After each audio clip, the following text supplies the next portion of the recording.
Hi! Today I would like to show you how you can transfer files from an Android device to OnePlus Nord CE tool. First of all, go into Play Store on both of them and install free app called Send Anywhere. Then open it on both smartphones.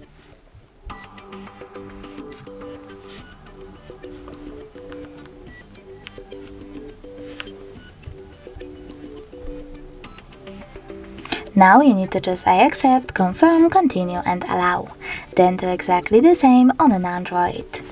Now select receive on OnePlus and then choose no thanks and close this window.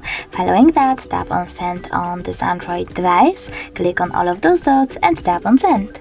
This way you will select all of those and transfer them later on.